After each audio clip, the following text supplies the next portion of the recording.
She just described it like this. She goes, I cry, I pray, and then I grow from it.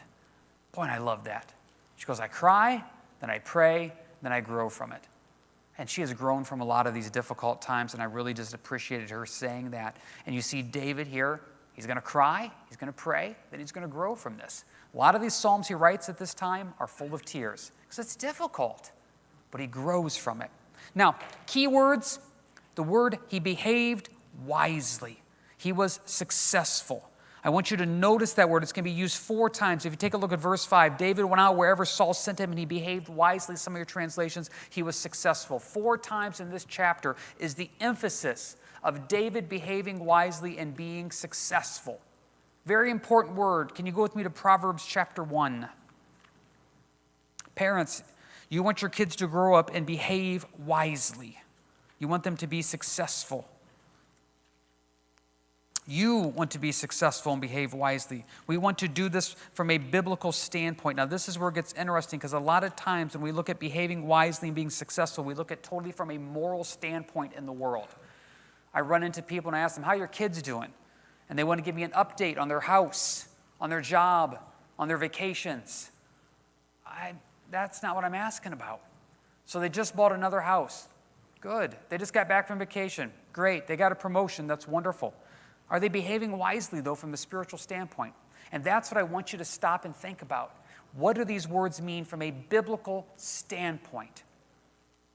We just got done with graduation, and there's going to be a lot of graduation parties coming up, and we're going to talk to these graduates. We're going to say, how's it going? They're going to give us their plans. We're going to get updates on college, and we're going to hear things like, oh, they're doing good. They got so many A's in their classes. They're moving towards their degree. All that's good. But how are they doing spiritually? And that's what the word behave wisely means. Take a look here at Proverbs chapter 1. Proverbs 1, verse 1, the Proverbs of Solomon, the son of David, king of Israel. Look at the theme of Proverbs. To know wisdom and instruction, to perceive the words of understanding, to receive the instruction of wisdom. That's the same word there, behaving wisely. Justice, judgment, and equity, to give prudence to the simple, to the young man knowledge and discretion. A wise man will hear and increase learning, and a man of understanding will attain wise counsel. To understand a proverb and an enigma, the words of the wise and their riddles. The fear of the Lord is the beginning of knowledge, but fools despise wisdom and instruction. That's the purpose of Proverbs. I don't know when it started, but years ago we started going through the book of Proverbs every January with the boys. And we're going to go through Proverbs at the beginning of the year. It's reached the point now we just never stop going through Proverbs. Just never stop. It is just full of so much practical information and good godly counsel. I just encourage you to stay in Proverbs. It's been said by many people many times. There's 31 chapters in the book of Proverbs.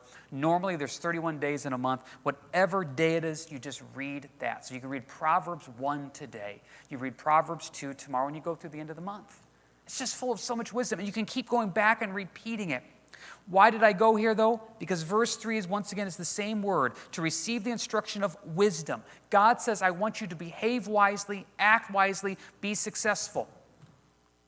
The king wants that. According to Proverbs 14:35, the king's favor is towards a wise servant. Same word, but his wrath is against him who causes shame. Saul should have loved David. David was completely faithful, completely wise in this area. And Saul hated him because he was jealous. This word for wisdom is also used about your wives. Proverbs 19:14, houses and riches are inheritance from fathers, but a prudent wife is from the Lord. A wise wife is a blessing. And then you have success in life by wisdom, Proverbs 16, verse 20. He who heeds the words wisely will find good. Whoever trusts in the Lord, happy is he. So this term, behave wisely, that David behaved wisely. This is what the king wants. This is what you want in a spouse. And this is how you find success in life. This does not mean that you're just successful at your job. It means you have the spiritual element going along with it. So when David behaved wisely, I want you to see how important this word is. Once again, 4 times in this chapter. Back to 1 Samuel 18. First question we need to ask ourselves then, are we behaving wisely? Would that be the description of us? We see David having success in relationships. Verse 1. Now, when he had finished speaking to Saul, the soul of Jonathan was knit to the soul of David, and Jonathan loved him as his own soul. Saul took him that day and would not let him go to his father's house anymore. Then Jonathan and David made a covenant because he loved him as his own soul. And Jonathan took off the robe that was on him and gave it to David with his armor, even to his sword and his bow and his belt. So David went out wherever Saul sent him and behaved wisely. And Saul sent him over the men of the war, and he was accepted in the sight of all the people and also in the sight of Saul's servants. Jonathan, Saul's son, loves him. We're going to find out in a few verses that Michal, Saul's daughter, loves him. But Saul hates him. Now, Saul even likes him here for a little bit because he's a war hero. But something changes. Verse 6. Now, it happened as they were coming home when David was returning from the slaughter of the Philistine. The women had come out of all the cities of Israel singing and dancing to meet King Saul with tambourines, with joy, and with musical instruments. So the women sang as they danced and said, Saul has slain his thousands and David his 10,000s. Then Saul was very angry, and the saying displeased him. And he said, they have ascribed to David 10,000s, and to me they have ascribed only thousands. Now what more can he do but have the kingdom? So he eyed David from that day forward. Saul liked him. But as soon as verse 8 happens, Saul only got credit for his thousands and David his 10,000s. Jealousy. And that sin of jealousy of Saul opens the door to major problems that's going to be coming up here in a little bit. There's going to be that distressing spirit from the Lord that's coming up with that spirit of jealousy. Jealousy is just ugly. It's very ugly. Jealousy makes you look at your coworkers with such a hatred that you don't even be around them because you know you work harder, but yet they get paid more. Jealousy makes you drive by someone's house that you've never seen, and you automatically are jealous of their car and their house and their landscaping. And you know that they have to be awful people to be around. You see jealousy in ministry. It's amazing when pastors get together that you never want to talk about services or staff or the size of the church because all of a sudden jealousy comes out and it gets ugly. Jealousy can be in ministries. It can happen in children's ministry. It can happen in worship ministry. It can happen in teaching ministries. It's just an ugly thing. Satan loves to use jealousy. Saul, once again, should love David. That's why I took you to Proverbs to start. The king loves a wise man. That's what Proverbs says. David is that wise man. David is a war hero. He is everything that Saul would want. But yet when the women sing that song in verse 7, David gets the credit. Please note the wording in verse 6. They came out to meet King Saul, but they're singing about David. And this is where you see that ugly spirit coming out, verse 10. And it happened on the next day that the distressing spirit from God came upon Saul. Distressing spirit, we've talked about this. We covered this a couple chapters ago. God allowed this spirit to distress Saul. This is not new. We see in the beginning of the book of Job that God allows Satan to come in and mess with Job's life. We see it in Paul's life in Corinthians as well, too, that God allows a distressing spirit to come upon Paul, and the Bible says it buffets him. The distressing spirits can only work when God allows, under God's boundaries. Let me repeat that. Distressing spirits can only work when God allows and under God's boundaries. Demons and Satan are under God's sovereignty. This is vitally important. So this distressing spirit that comes upon Saul is allowed to come from the Lord. Now, God may use a demonic influence there to cause distress upon Saul, and that's what you see happening here, but it is from God. Too often when Job is taught by so many people as God's up in heaven and Satan just got in and messed with Job's life. No, go read the beginning of Job. God says you're allowed to. You're allowed to go touch him. I can't stress that enough. The sovereignty of God is allowing this. By Saul getting in the spirit of jealousy here, it is opening the door to something else. And if we would all be honest with ourselves, when we get jealous about something, it gets ugly really quick. I don't know about you, but when jealousy comes upon me, when I'm doing devotions, I'm no longer reading God's word. I mean, sure, my mouth is doing it, my ears are hearing it, but my heart is somewhere else. If I'm ever sitting and listening and into a message or a teaching and the spirit of jealousy comes upon, I'm not hearing anything the Spirit's saying. It's frustration. It's jealousy. It's an ugly, ugly thing. And what happens is Saul hears this, verse 10, and it happened on the next day, the distressing spirit from God came upon Saul, and he prophesied inside the house. He prophesied. Now, that's an interesting word. Because when you think of the word prophesy, you think of something good. Let me share with you just a couple of the translations, because that word prophesy is a very interesting word. It can be translated like this. The very next day, a tormenting spirit from God overwhelmed Saul, and he began to rave in his house like a madman. Another translation. Now it came about on the next day that an evil spirit from God rushed upon Saul, and he raved in the midst of the house. I envision Saul, when this distressing spirit come upon him, to start mumbling, talking, darting eyes, just grumbling under his breath, and all of a sudden people would stop and realize you don't want to get near this guy. And you don't want to get near this guy, verse 10, with a spear in his hand. So David played music with his hand as the other times, but there was a spear in Saul's hand. Note the emphasis that God is doing. Hand repeated there twice. Why? Because David has the musical instrument to glorify God. Saul has the spear to cause problems. What's Saul going to do? 11, and Saul cast the spear, for he said, I will pin David to the wall. But David escaped his presence twice. Real quick teaching point. Don't talk to men with spears. Just don't. Spears are words. Psalm 57:14. My soul is among lions. I lie among the sons of men who are set on fire, whose teeth are spears and arrows, and their tongue is a sharp sword.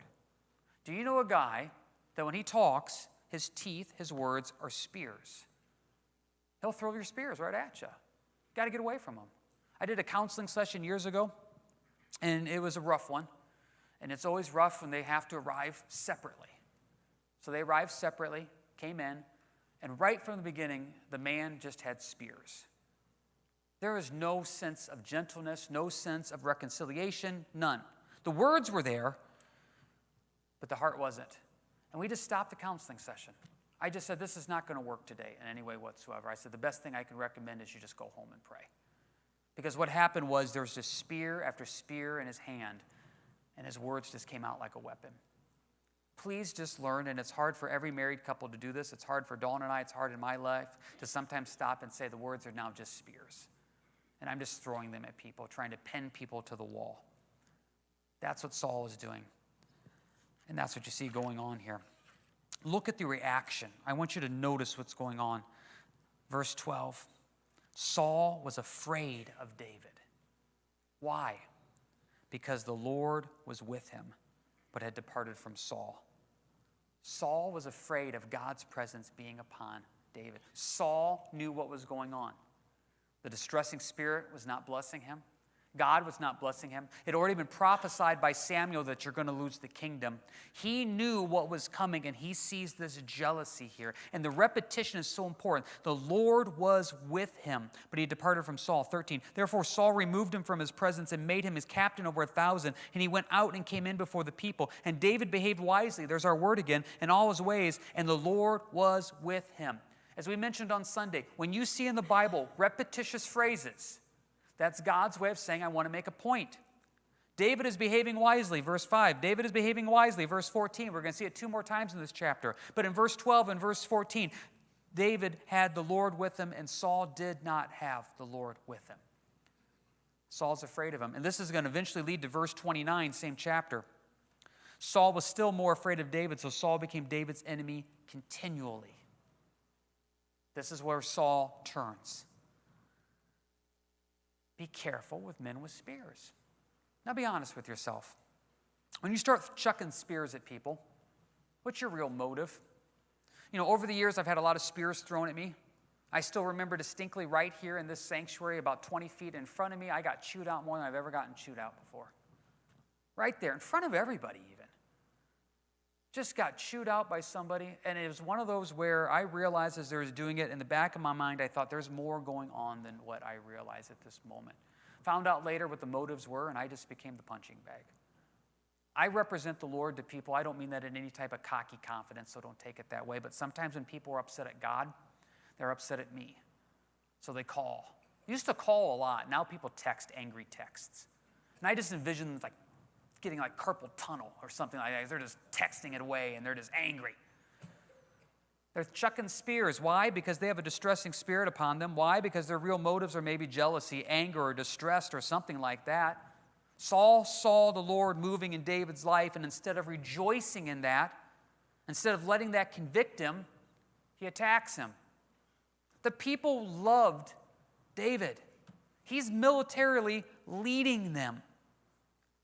Verse 15, therefore when Saul saw that he behaved very wisely, he was afraid of him. But all Israel and Judah loved David because he went out and came in before them. Verse 16 is talking militarily. They finally have a leader. How many times have we made this point? All the way back to 1 Samuel chapter 8. What was the purpose that the people wanted a king? We want a king to go lead us in battles. What happened in 1 Samuel 17? Saul cowers in fear when the giant is there, and David, the shepherd boy, goes out and wins.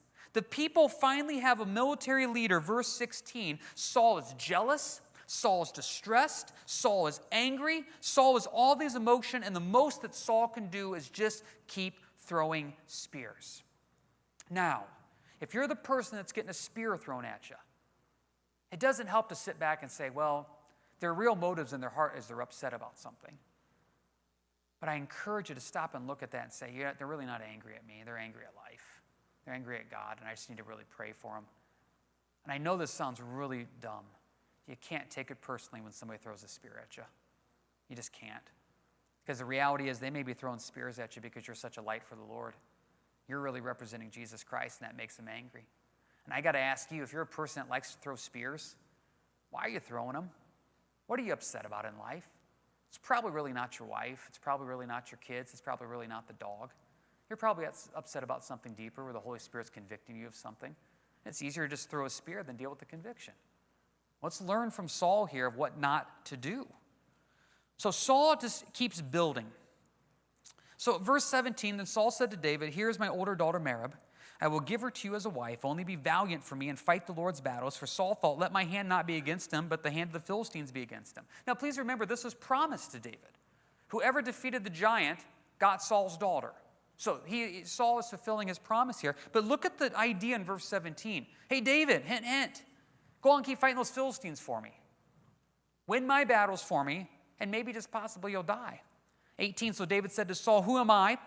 And what is my life or my father's family in Israel that I should be the son-in-law to the king? But it happened at the time when Merab, Saul's daughter, should have been given to David, that she was given to Adriel, Mahathalite, as a wife. Now, verse 19 is interesting. Why did this happen? Maybe because verse 18, David so humbly said, who am I to take the king's daughter? Or maybe verse 19, look at the wording there, but it happened at the time when Merab, Saul's daughter, should have been given to David. Maybe Saul pulled the rug out under David and said, hey, I want to embarrass you. You're not getting the reward that you were supposed to get. We don't know for sure. But we see Saul using his daughters. Now this is where, look at the manipulation that's going on. Saul, like David won the battles for me. Saul becomes jealous. Saul tries to throw some spears at him. Now that's not working. So he's going to use his daughters to keep David close and to cause issues and to cause problems. It doesn't work out with Merab, but there's this other daughter named Michal. 20. Now Michal, Saul's daughter, loved David. And they told Saul, and the thing pleased him. It's interesting to note that multiple times it says how much Michal loved David, but it never says David loved Michal. Don't know if we should look into that too much, but there is something interesting there. So Saul said, I will give her to him, that she might be a snare to him. Boy, dads, that's a great way to treat your daughters. I'm going to use my daughter as a pawn in this game. And that the hand of the Philistines may be against him. Therefore Saul said to David, a second time you shall be my son-in-law today. And Saul commanded his servants, saying, communicate with David secretly and say, look, the king has delight in you, and all his servants love you. Now therefore become the king's son-in-law. So Saul's servants spoke the words in the hearing of David, and David said, does it seem to you a light thing to be a king's son-in-law, seeing I'm poor and lightly esteemed man? And the servants of Saul told him, saying, in this manner David spoke. Then Saul said, thus you shall say to David, the king does not desire any dowry, but 100 foreskins of the Philistines to take vengeance on the king's enemies. But Saul thought to make David fall by the hand of the Philistines. So what I just want, David, is 100 dead Philistines. That's all I want. Please remember that idea of the foreskins there, the circumcision. That's what David kept talking about with Goliath last week, this uncircumcised Philistine. Because the uncircumcised Philistine represented not having a covenant relationship with God. That's why David kept stressing it. The men last week kept stressing the Philistine and Saul and Israel. David said, no, it's not about Israel. It's not about Saul. It's about this man defaming God. The uncircumcised. So by them going and killing these Philistines and the 100 foreskins, these are people not with God, not part of the covenant, and so therefore they will go be judged. 26, so when his servants told David these words, it pleased David well to become the king's son-in-law. Now the days had not expired. Therefore David arose and went, he and his men, and killed 200 men of the Philistines. And David brought their foreskins to the king, and they gave them in full count to the king, that he might become one of the king's son-in-law. Then Saul gave him Michal, his daughter, as a wife. David says, you want 100? I'll give you 200. There's no way to get around these verses. It's graphic. That's what it was like back then. Kill them. Take the foreskins, collect them, bring them in. And I'm not trying to make a joke here. Somebody had to count them. I don't understand who got that job, and I don't understand that. Somebody came and said, hey, the king has a job for you. What is it? I need you to count something. Sounds good. Well, somebody counted them up to 200. 28, thus Saul saw and knew that the Lord was with David, and that Michal, Saul's daughter, loved him. And Saul was still more afraid of David, so Saul became David's enemy continually.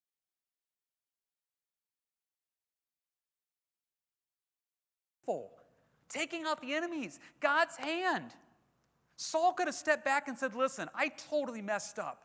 I lost the kingdom. But I love God, and I love this nation. So David, take it.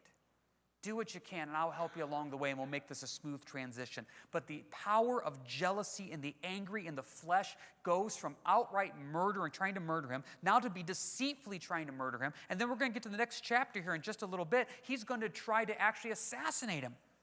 Verse 30, then the princes of the Philistines went out to war, and so it was whenever they went out that David behaved more wisely than all the servants of Saul, that his name became highly esteemed.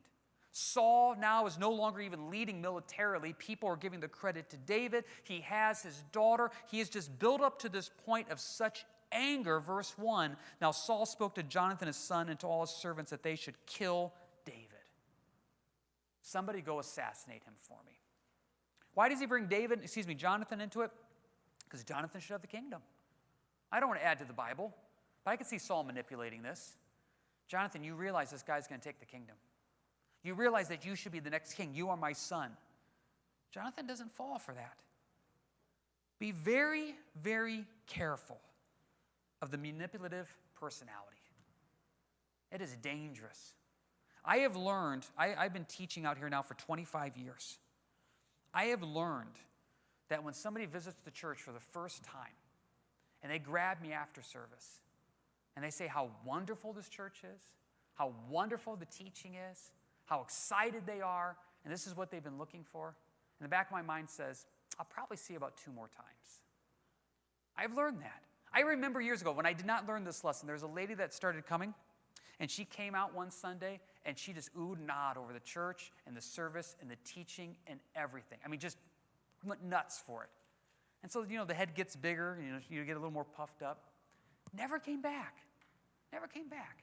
Now, in Dexter at the time, there was the voting where you had to go to the one Lutheran church. That was where my little area was. And I'd never seen her, so I go over there, and I'm waiting in line to vote, and they have a picture now of all their ministry leaders. And there's that gal at that church serving. Now, I'm not upset now, but it took me a while to get over that. I was the greatest thing ever. What happened? I just started realizing how simple it is sometimes to be manipulated. And I'm not saying that people can't compliment, but one of the things I pray for every single week is, Lord, help me to be able to handle complaints and criticisms and considerations and compliments. Because sometimes compliments are just as deadly as a complaint. Got to be careful of that. I could just see Saul trying to manipulate Jonathan here into this. And Jonathan is going to have no part of this in any way whatsoever. Verse 1, but Jonathan, Saul's son, delighted greatly in David. Jonathan is a great guy in the Bible. He really honestly is a great guy. He follows what's right. He follows what's true. He's sincere. He has a covenant relationship with David. And Jonathan is just a wonderful man. He just happened to have a horrible father. And I thank the Lord for Jonathan, and I know David did as well too. And we're going to learn more about Jonathan as we go on here. But let's pause real quick, because Saul's going to take one more step here in this distressing spirit. Saul's going to take one more step in his continual fall as David rises. Any quick questions, comments about anything here? Rich? When you studied for this, did you find anything unusual about Jonathan giving his military equipment to David? What I would say with something like that is it shows respect. I think it shows a lot of respect. I think it shows Jonathan sees that the Lord's hand is upon David. And I'm not picking on Jonathan in any way whatsoever either. But Jonathan, for the war hero he was, he never went out against Goliath.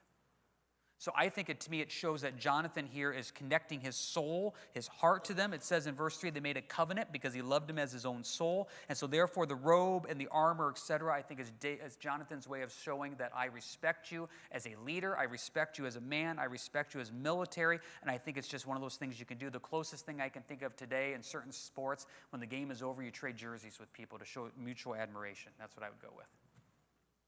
Anybody else have anything before we go on? Okay.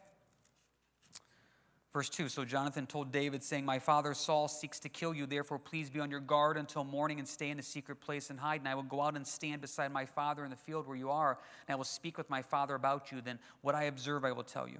Thus Jonathan spoke well of David to Saul his father and said to him, let not the king sin against his servant, against David. No, he's your servant, Dad, because he has not sinned against you, because his works have been very good towards you. For he took his life in the hands and killed the Philistine, and the Lord brought about a great deliverance for all Israel. You saw it and rejoiced. Why then would you sin against innocent blood to kill David without a cause? So Saul heeded the voice of Jonathan, and Saul swore, as the Lord lives, he shall not be killed. Then Jonathan called David, and Jonathan told him all these things. So Jonathan brought David to Saul, and he was in the presence as in times past, and they all lived happily ever after.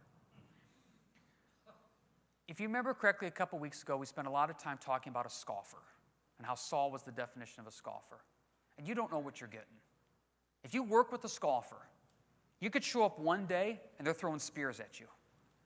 You show up the next day and they want to talk to you all day because they just think you're the nicest person in the world and they're going to invite you to their daughter's birthday party. You show up the next day, spears are being thrown at you again. That's what it's like to work with a scoffer. Maybe some of you are married to a scoffer. You never know what mood you're going to get. Maybe you have a child that's a scoffer. You don't know what you're going to run into. Scoffers are notoriously difficult for being inconsistent with their emotions and their highs and lows and all over the place. And in one time they're berating you and the next time they're complimenting you. And as it says in Proverbs, scoffers are difficult. We go from Saul trying to spear him, Saul wanting to do an assassination attempt, to now Saul saying, as the Lord lives, he shall not be killed. And now we're all happy together again. But here's the deal with the scoffer. Everything is fine and dandy until something happens that upsets them. Verse 8. And there was war again, and David went out and fought with the Philistines, and he struck them with a mighty blow, and they fled from him. Now the distressing spirit from the Lord came upon Saul as he sat in his house with the spear in his hand, and David was playing music with his hand. Why is Saul going to get upset again? Because David was just victorious. Jealousy is back. Now, I'm not trying to make a joke, and I'm not trying to pick on David, but at this point, would you not go near Saul if he has a spear? I mean, would you not just stop and realize, hey, the king wants you to play music. First question, only question, does he have a spear in his hand? If he has a spear in his hand, I will just wait. What happens now? 10, then Saul sought to pin David to the wall with a spear, but he slipped away from Saul's presence, and he drove the spear into the wall. So David fled and escaped that night. Saul also sent messengers to David's house to watch him and to kill him in the morning. Now this is just full-fledged. David's going to have to be on the run. This is now past the distressing spirit spearing him. This is now past kill him. And now this is the assassination attempt. This is the scoffer. David is doing Saul's job. Saul can't get the credit for the military victory. David is the hero. Jealousy takes over. And this is what happens. Michal, verse 12. So Michal let David down through the window, and he went and fled and escaped. Excuse me, I should back up a little bit. To 11. Saul also sent messengers to David's house to watch him and kill him in the morning. And Michal, David's wife, told him, saying, if you do not save your life tonight, tomorrow you will be killed. So Michal let David down through a window, and he went and fled and escaped. And Michal took an image and laid it in bed and put a cover of goat's hair for his head and covered it with his clothes. So when Saul sent messengers to take David, she said, he is sick. Then Saul sent the messengers back to David, saying, bring him up to me in the bed, that I may kill him. This is the anger. And when the messengers had come in, there was the image in the bed with a cover of goat's hair for his head. Then Saul said to Michal, why have you deceived me like this and sent my enemy away? So he's escaped. Look at the wording. My enemy. Jonathan said earlier in the same chapter, Dad, he's your servant. He's out there fighting your battles. Scoffers are so emotionally blinded, they can't think straight. They see people that are friends as enemies. 17. And Michal answered Saul, he said to me, let me go, why should I kill you? So David fled and escaped and went to Samuel at Ramah and told him all that Saul had done to him. Now he and Samuel went and stayed in Naioth. Now it was told Saul, saying, take note, David is at Naioth and Ramah. Then Saul sent messengers to take David. Now this is where the story gets really strange. I just want you to follow along here, and then we'll break this down. And when they saw the group of prophets prophesying, and Samuel standing as leader over them, the Spirit of God came upon the messengers of Saul, and they also prophesied. When Saul was told, he sent in other messengers, and they prophesied likewise. Then Saul sent messengers again the third time, and they prophesied also. Then he also went to Ramah and came to the great well that is at Seku. And he's asked and said, where are Samuel and David? And someone said, indeed, they're at Naioth and Ramah. So he went there to Naioth and Ramah. Then the Spirit of God was upon him, and he came on and prophesied until he came to Naioth and Ramah.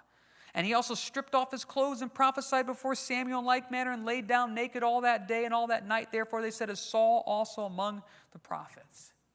What a strange little story that is. Now, if you come from any type of charismatic or Pentecostal idea and you want to try to defend the concept of being slain with the Spirit, you can't use these verses to do that. These guys were assassins. These guys were not believers in the sense of covenant. So this would not make any sense that these people were overwhelmed with the Spirit in a good way. This is a defense mechanism to stop and say, you can't get near. Now, I find this fascinating because if you fast forward a couple books, there's going to be a time where men are trying to come capture Elijah, and Elijah just calls fire down from heaven and burns them again and again and again. So God can protect with fire. He does that. God one time sent an angel to kill 186,000 Assyrians. He protected with an angel. There are times in the Bible where God is protected with the plagues in Egypt. I mean, we could go story after story of God's protection. He protects David right now with prophesying. Now, I find that kind of interesting. Why would there be an emphasis with this? This is what I love about the Bible. When we read some strange verses like this, there has to be a reason. What is the reason? This is the best one we can come up with, and I hope you follow along with this, and this blesses you. Jump back, if you will, to 1 Samuel 10. When Saul first meets Samuel, from our teaching weeks ago on this, he gives him this long detail of all these things that are going to happen. And it says in verse 3, you're going to go, you're going to meet 3 men. One's going to be carrying 3 young goats. Another's going to have 3 loaves of bread. Another's carrying a skin of wine. They're going to greet you. And then after that, you're going to go where the Philistine garrison is. And you're going to come to that. And you're going to meet some prophets. And then they're going to be prophesying. Then verse 6, then the Spirit of the Lord will come upon you. And you will prophesy with them and turn into another man. If you remember our teaching from a few weeks ago on that, we said that God was trying to teach Saul what? I will always provide for you. And I will always empower you. Just trust me. I will always provide for you the bread, the wine, the goats. I will always make sure you're taken care of, Saul, and I will always empower you to do whatever you need to do. Hence, the Spirit of the Lord will come upon you and you will prophesy. That's when Saul first met Samuel. Jump now back to 1 Samuel 19. This is where Saul meets Samuel for the last time. And what happens the last time? The Spirit of God comes upon Saul and he prophesies again. To do what? The beginning of his reign to show the power that was available, now at the end to show the power that was lost. It's to remind him in the presence of Samuel, Saul, you could have had this. You could have been empowered by the Lord. This could have been. But instead, at the beginning, you saw that, you went for it, you grasped it. And now when he sees Samuel for the last time and he's overcome with the Spirit, it's not a reward. It's not a good thing. It's to show him, to humble him, to say the power that was lost. When it says in verse 24, he also stripped off his clothes and prophesied before Samuel in like manner and lay down naked all that day, it's very, very difficult to believe in any way whatsoever that he was actually naked. What it probably means, he took off his royal garb. He took off his clothes that would represent him as king, and he was probably just in common undergarments at that time. That's what the Bible generally means when it comes to that idea of being naked like that. He had lost the kingdom. He had lost the power of God, and here he is in common clothes, laying on the ground. Because why? Because he wasn't faithful to the Lord. Those are the bookends with Samuel. And that's probably God's way of trying to tell Saul, once again, look at what you've lost. Boy, has that ever happened to you? Where you kind of step back and you look at your life and you say, what happened to me spiritually? What happened? I'm laying on the ground, naked. knowing what's truth, but not living it out in any way whatsoever. It's a real humbling lesson to read this with Saul, to stop and realize everything he lost because of his anger, his jealousy, his pride. It's really just a train wreck of Saul's life. Can you go with me to close now to Psalm 59?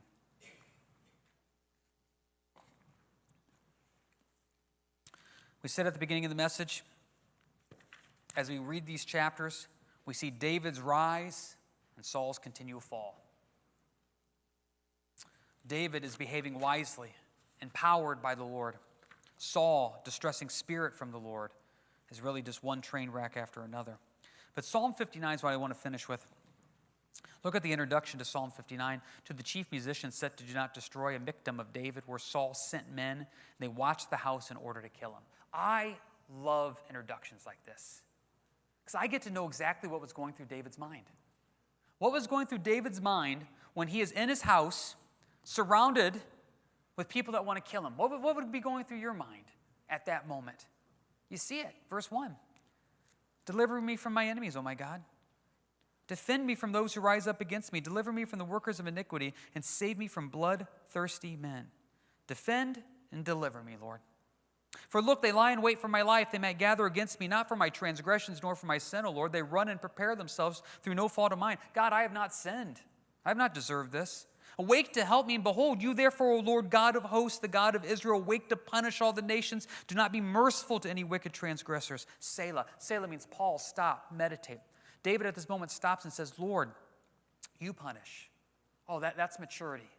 Maturity is when you can reach a point when you have been wronged and you can step back and say, Lord, it's in your hands. Not, Lord, get them. Just, Lord, it's in your hands. At 6, at evening they return, they growl like a dog and go around the city. Indeed, they belch with their mouth. Swords are in their lips, for they say, who hears? You just envision David peeking out the window and just seeing these guys circling, just waiting. 8, but you, O Lord, shall laugh at them. You have all the nations in derision. I will wait for you. O you, his strength, for God is my defense. My God of mercy shall come to meet me. God shall let me see my desire on my enemies. Note in verse 9 the emphasis, I will wait for you. I think one of the hardest things to do in life is to wait.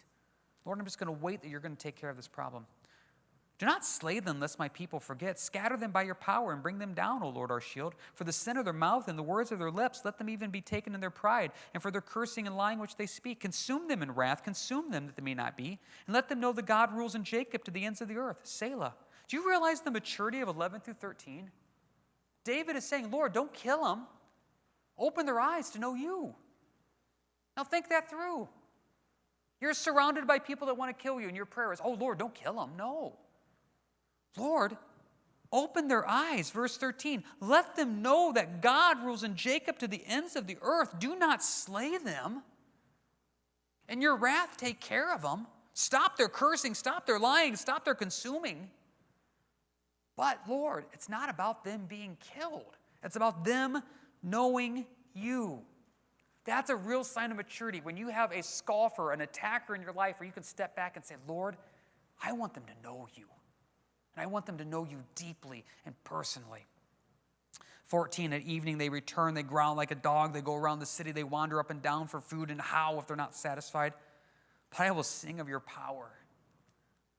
But I will sing aloud of your mercy in the morning, for you have been my defense and refuge in the day of my trouble. To you, O my strength, I will sing praises, for God is my defense and my God of mercy. I want you to note how many times you see the words deliver, defend, defense in this psalm. And please note this declaration of faith at the end. I will sing. I will praise you, Lord, even while being surrounded by people who want to kill me. I will pray for them to know you, and I'm just going to trust that you're going to take care of me. That's what was going through David's heart and David's mind while they were trying to kill him in 1 Samuel 19. And it's an amazing psalm when you see what was going through his heart and mind and the heart that he had. And all of this which happens in Samuel, David never goes after Saul. He has a real heart for Saul, and it's just fascinating to stop and see how much love David actually had for Saul with everything that Saul was trying to do to him. So we got to pause it right there. These chapters become difficult to find a good stopping point because they just flow together so nicely, but we have to stop right there as we're running out of time. Any final questions, comments about anything here before we close you out with the word of prayer? Yes, John. Through all this, there's a lot that I know, but it just reminded me of God before you, who can't be against you. Yep. God is for us, who can be against us? We are more than conquerors in Christ. I mean, it truly is, I am immortal until God says I'm not. I'm invincible until the Lord says I'm not. And that's what it comes down to. It was not time for David to go, and so therefore he was going to be protected by God. Anybody else have anything before we go? Real quick, and I'm not trying to sum it up lightly like this. Do me a favor, pray for me as I pray for you, that number one, we will not throw spears at people. And number two, when spears are thrown at us, we'll handle it like David. Let's pray for that. Lord, may we not use our words as weapons, and when we are attacked verbally, may we respond like David in prayer and trust and defending you, because you are good and do good. And we love you and we praise you, Lord, in your name. Amen. Real quick, in way of announcements, New Our Daily Bread, June 1st, you can jump right in on the ground floor with this. Grab one if you're looking for a daily devotion. Take one, hand them out to people. Be blessed by that. If you're watching at home, you want one sent to you, we can send them to you. Prayer calendars started this week. Grab one of these. Maybe you're not helping with VBS. That's fine. Please take a prayer calendar, put it up in your fridge. Pray for Vacation Bible School, please. One of the biggest outreaches we do. Prayer chain coming up. Great outreach over in Putnam County, June 20th through 25th. Information's on the back table. If you want to serve in this area, there's all the information. Prayerfully consider, once again, it's a great outreach to go out there and represent the Lord. That's at Putnam County. Small groups are going on throughout the week. VBS information is on the back of the bulletins. And prayerfully consider helping getting involved with Vacation Bible School as well. Hey, you guys have a good week. God bless. And hopefully we'll catch you later. Oh, real quick, someone was asking about the update on Donna. I was texting with Tom this week. She may be moved out of ICU and put into a room, the liver care, so making progress. So continue to keep her in prayer. What a blessing that would be. And Judy Alston-Miller also has a procedure tomorrow on her knee. Pray for God's effective hand to be upon that as well. You guys have a good week. God bless, and hopefully we'll catch you next week. And thanks to